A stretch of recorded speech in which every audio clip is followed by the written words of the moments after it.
ভারতীয় পররাষ্ট্র মন্ত্রণালয়ের মুখপাত্র রণধীর জয়সওয়াল তার সাপ্তাহিক প্রেস ব্রিফিংকালে বাংলাদেশ নিয়ে করা সাংবাদিকদের বিভিন্ন প্রশ্নের জবাবে তিনি বলেন,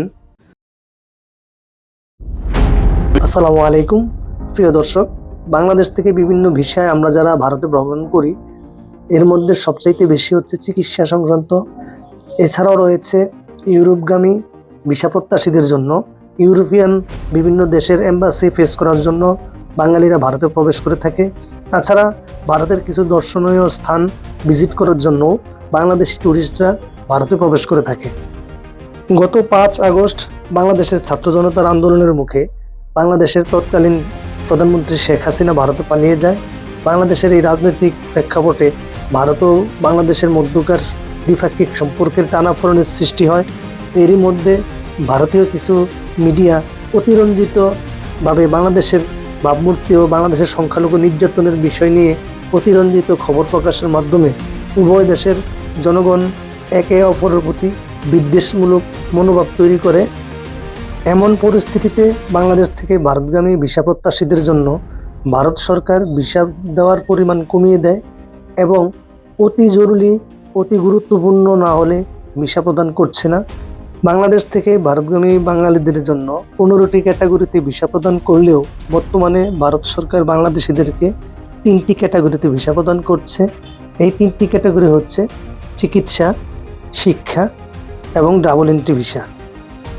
ভারতীয় পররাষ্ট্র মন্ত্রণালয়ের সাপ্তাহিক প্রেস ব্রিফিংকালে প্রতি সপ্তাহেই বাংলাদেশ সম্পর্কে কিছু না কিছু মন্তব্য এবং কিছু না কিছু বিবৃতি নিয়ে হাজির হন ভারতের পররাষ্ট্র মন্ত্রণালয়ের মুখপাত্র রণধীর জয়সওয়াল।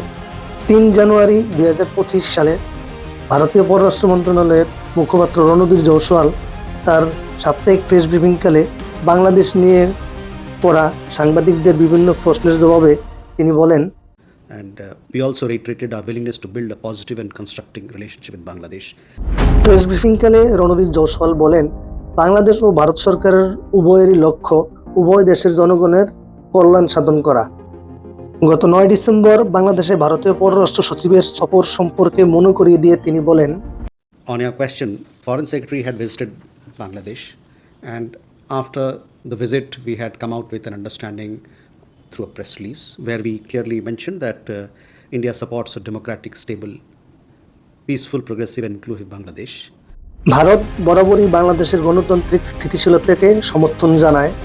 তাই ভারত বাংলাদেশে সব শ্রেণীর মানুষকে নিয়ে শান্তি ও প্রগতিশীল রাজনৈতিক অবস্থা দেখতে চায়। ভারত বাংলাদেশের সাথে সহযোগিতামূলক, ইতিবাচক ও গঠনমূলক সম্পর্ক তৈরি করতে ইচ্ছুক। তার এই সাপ্তাহিক সম্মেলনে কোথাও বাংলাদেশিদেরকে ভিসা প্রদানের ক্ষেত্রে কোনো আশার বাণী ছিল না। যেই আশা নিয়ে বাংলাদেশিরা প্রতি সপ্তাহে ভারতীয় পররাষ্ট্র মন্ত্রণালয়ের প্রেস ব্রিফিংয়ের উপর দৃষ্টি রাখে, সেরকম কোনো আশার আলোই ছিল না। প্রিয় দর্শক, আজ এ পর্যন্তই। ভারতীয় ভিসা সংক্রান্ত যে কোনো আপডেট পেতে অবশ্যই আমার চ্যানেলটিকে সাবস্ক্রাইব করে আমার সঙ্গে থাকবেন। আমার এই ভিডিওটি যদি ভালো লেগে থাকে অবশ্যই লাইক, শেয়ার, কমেন্টস করবেন। ভালো থাকবেন। আল্লাহ হাফেজ।